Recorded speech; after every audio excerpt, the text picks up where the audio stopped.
Hey, as we go to the JohnstonRVCenter.com hotline to talk to our buddy Peter Burns, a reminder they are introducing the Coachman Freedom Express line at the Coleman store. That's the Exit 304 store on I-65. You can own it for $249 a month with approved credit. Great RV there at Johnston RV Center. See everything online, JohnstonRVCenter.com. Don't forget RV warranty forever, lifetime warranties on all new models and used models under 2 years old. I-65 Exit 304 in Coleman, 334 indicator, always online.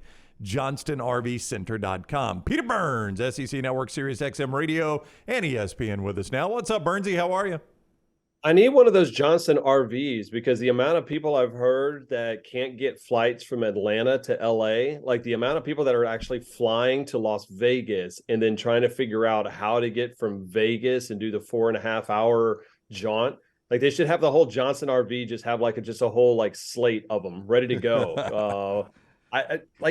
I don't know. It's gonna be weird. The whole non-tailgating there, the whole LA vibe.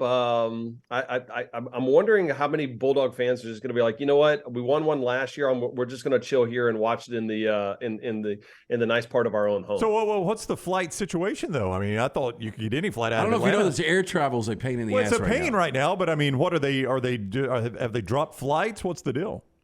I know. I think it's just a matter of all of the early flights.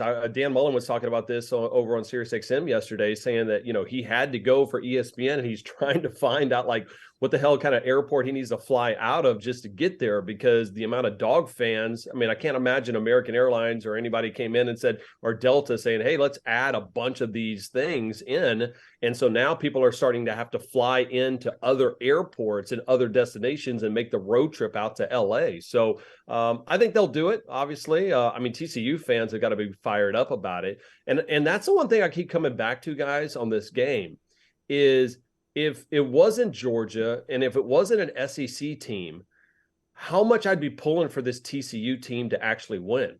Like Max Duggan is a really likable guy. The story of them going 5-7 and all of a sudden making the college football playoffs, much less playing for a national championship, like we were told that this would never going to be happening again, right? With the lack of parity and all the big boys in the sport, like this is truly America's team.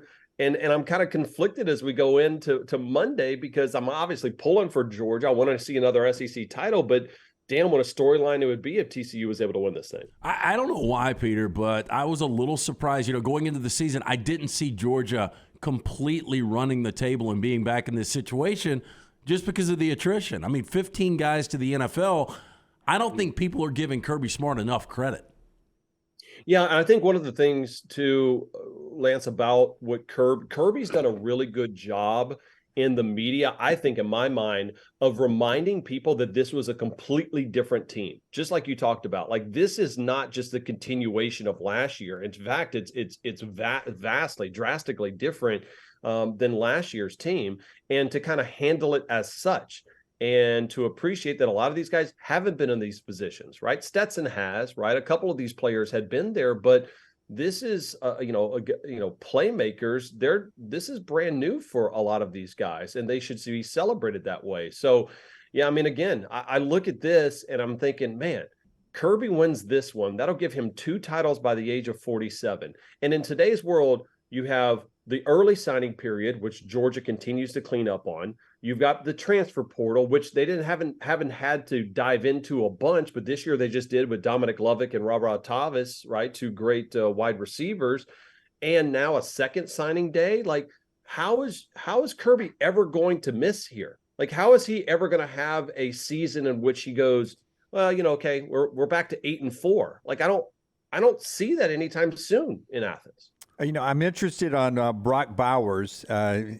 Seemed like he missed parts of contributions in the semifinal game. Everybody was watching the game, even on the broadcast. They were like, man, where's Brock Bowers? Why aren't they trying to target Brock Bowers? Doesn't it feel like you can't keep Superman down for 2 games? Like this is set up for him maybe to be the MVP of the national championship game?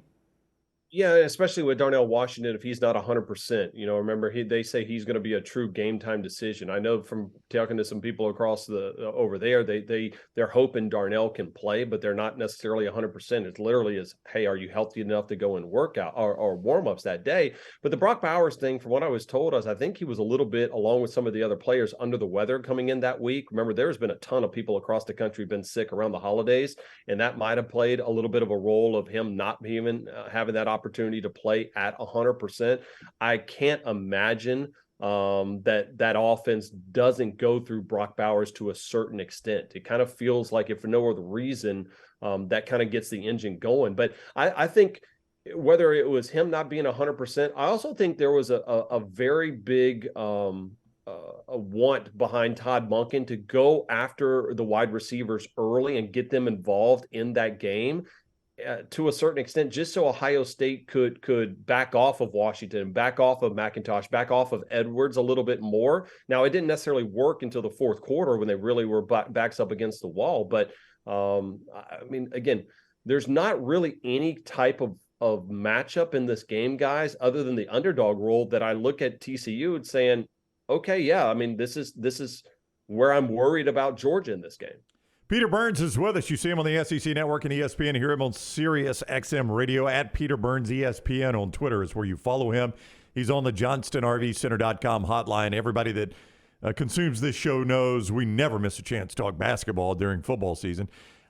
Give us the Peter Burns power rankings right now. You do like 2, 3, 4, 5 in the SEC. Whatever number you want to do, how would you power rank the SEC teams from what you've seen right now?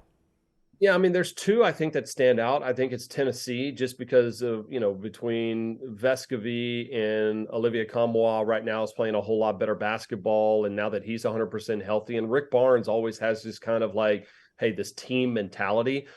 Tennessee strikes me as a team that has a ton of talent, but also plays like one of these mid-majors that have all these guys that have been there for 25 years. So to me, Tennessee is the team to beat. You look at what they did, the beatdown they put on a Mississippi State, especially in Knoxville. That was awesome. And then Alabama, as long as Brandon Miller's playing, that guy's so damn fun to watch.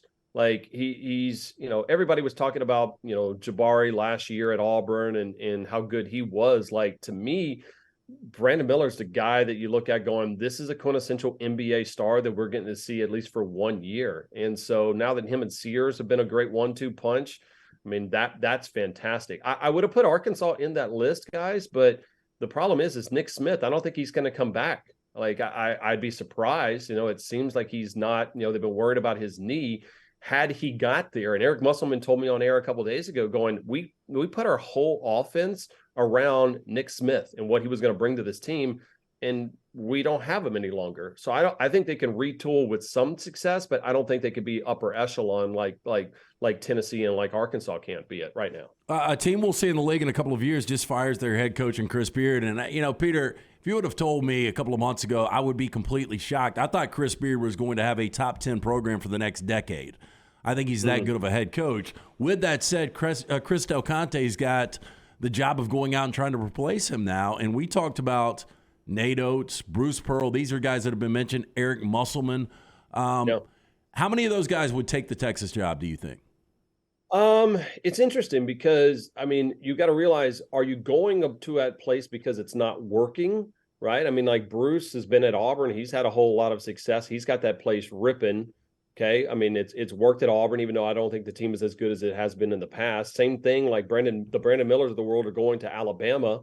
Now the Nate Oates situation is interesting simply for the fact of, hey, do you want to be out, I know Texas is somewhat of a football school. They haven't had the same amount of success, but Alabama hoops is probably always going to be, it will be underneath the shadow of Alabama football. Is that a place that he would want to go to have a little bit more notoriety? Possibly. I think Eric Musselman loves Fayetteville. Like every coach that I've ever talked to that lives in Fayetteville is like, why the hell do I ever want to live any other place in the world? They like Hunter Yurachek. They like it. So I'd probably put Nate Oates maybe at the top of that list.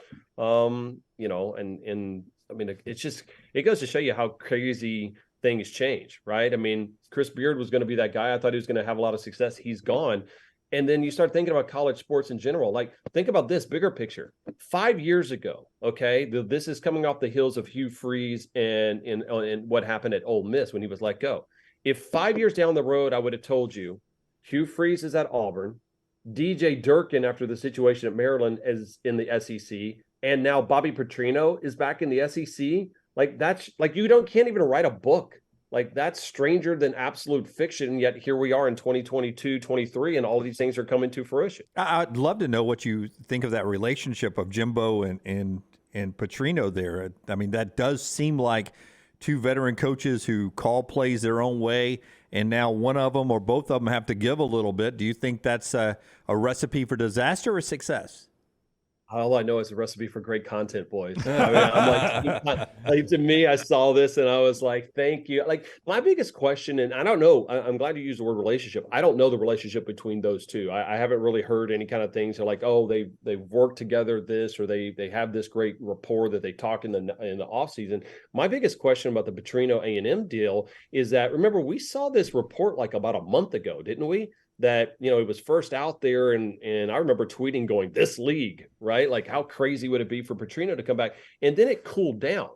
And then all of a sudden he takes the job at UNLV, and then now is over at Texas A&M. So what didn't strike a month ago when A&M first looked at Bobby Petrino that now all of a sudden, hey, Bobby Petrino is our guy? I mean, I can't imagine it was because A&M didn't have the money. They didn't want to offer him. Was it a matter of Jimbo went after other guys and nobody said yes, and so they finally circled back around to Bobby Petrino? Like, I'm really intrigued to know more of the backstory of why it took a month and Petrino taking another job to get him over to College Station. And I will say I like it because he's a good offensive mind. And on the flip side of it, I think Jimbo needed to have somebody that was going to take any kind of crap from Jimbo as his OC. Like, I can't imagine Bobby Petrino is going to let Jimbo Fisher walk all over him. And had Jimbo hired some young gun offensive coordinator on the up and up, I don't know if Jimbo wouldn't have just, let me take over the reins. Right? Like, we saw that a little bit with Malzahn, and maybe it was Lashley or other play callers. Like, let me hop back in here. I don't think Jimbo's going to do that, almost forcing himself to release the reins and just worry about him being the CEO. But man, if that thing goes 7-5 next year, like, whew, content, boys, content. I do feel like that Bobby Petrino has a personal mantra that he must take 3 jobs within 5 years. So the 8 days at UNLV probably checked a couple of boxes for him. It's weird. But again, like I said, when you talk about storylines about in the SEC, that it just means more. And again, that's the one reason why I was thinking about it there. Like, college athletics is all about the characters, right? Like we talked about that with Mike Leach. Like, when we lost Mike Leach, we lost a character. Bobby Petrino's a character. Like, I don't want Jim Harbaugh to go to the NFL because Jim Harbaugh makes college sports better. Because I have somebody to either love or hate that's going to create a headline. Like, I don't have a feeling about Ryan Day. Like, do you guys? No, like, Ryan Day is the coach at Ohio State, but he does nothing for me in like loving him or hating him. He's fine. Like, college athletics is never going to be as good as professional athletics, right? But to me, the reason why we love it so much is because the cast of characters. And damn, if Petrino and Jimbo and DJ Durkin haven't created a interesting Avengers type cast of characters there in College Station. Do you think Ryan Day dyes his beard? Oh, 100%. It's very just for Minish, right? It's really dark. It's like an old G.I. Joe beard. Yeah, right. Like I don't know how much I trust it. And what a weird deal. Like, I wonder if he's the one that, now here's the conspiracy. What if Ryan Day's the one that landed an Ohio State recruit and found out that Jim Harbaugh met with him during the COVID regulations, and he's the one who threw Jim Harbaugh underneath the bus of the NCAA. So therefore, Jim Harbaugh ends up getting suspended from the NCAA, and that's the reason why he might potentially go to the NFL. That would be an amazing storyline I want to be true. And a perfectly believable college football storyline. Yeah. If he had had that beard his entire coaching life and had not been clean shaven to start with, it would almost be like Clark Kent's glasses. Yeah. That I feel like he only wore the beard at work and he took it off when he got home, and his wife had no clue he was the coach at Ohio State. Yeah, typically people have that one thing, but he's got the bags under the eyes, the really rosy cheeks, and the G.I. Joe beard.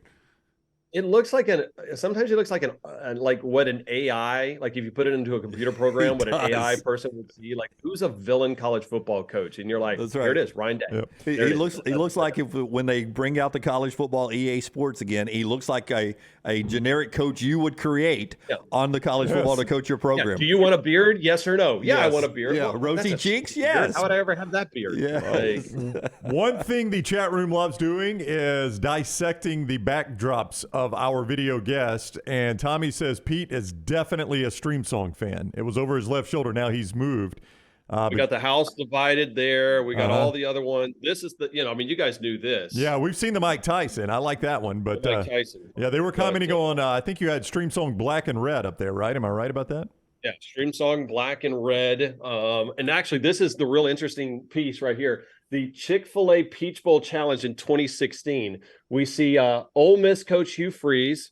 We see Gus Malzahn at Auburn, Steve Spurrier at South Carolina, Dan Mullen at Mississippi State, Frank Beamer at Virginia Tech, Tom Herman over at Houston. So that thing has been dated for a couple of years. Wow. A lot of autographs. I like it. And everybody's got around. Nick and Kirby, you guys stand in the front. Everybody else get around you. Yeah, all you guys that won't have these jobs, you stand But around. no, Nick and but Kirby. that wasn't even Kirby. That was Nick, because at Kirby at 2016, he was just happy to be there. Like, real quick story before I go. Yeah. So I go to that event, and Hugh Freeze ends up winning it. And this is the first year that Kirby Smart had played in it. And so as I'm leaving up the 18th green, I go to use the restroom. I'm following Kirby, and Kirby meets like the head guy that's running the tournament. I think he's like not the CEO, but one of the big wigs at Chick-fil-A, because that's who sponsored it. And Kirby's like, hey, man, let's just talk about these handicaps, because I play a lot of golf with Hugh, and Hugh is not a 7 handicap. Let's be honest. He's kind of joking around about it, and they're kind of laughing or whatever. So I go use the restroom. I'm back like 3 or 4 minutes later. I walk down, and Kirby mid-sentence is like, but I'm just telling you, like, we got to do the handicap thing different. Like, it's not right that he plays that good and he's a 7 handicap. I mean, like, at this point, Kirby is getting animated with like this head C-level exec who probably has nothing to do with the actual golf tournament. It was like that moment that I realized, like, Kirby Smart's got something in him, like a loose wire when it comes to competitiveness, that if he's going to act like this on a golf course about Hugh Freeze's handicap, buddy, just wait until college football comes up. And now, look, 7 years later, he's going for back-to-back. He's figured out how to channel it. There's no doubt. That'll be my next question to Kirby. You more worried about Hugh Freeze recruiting violations or golf handicap? Golf handicap, yes. All right, go follow Burnsy on Twitter at Peter Burns ESPN. Watch him on the SEC Network, SiriusXM Radio. You can hear him there, ESPN Radio as well. Burnsy, thank you, man. Have a great weekend. See you, boys. All right, take care. Peter Burns with us on the JohnstonRVCenter.com hotline.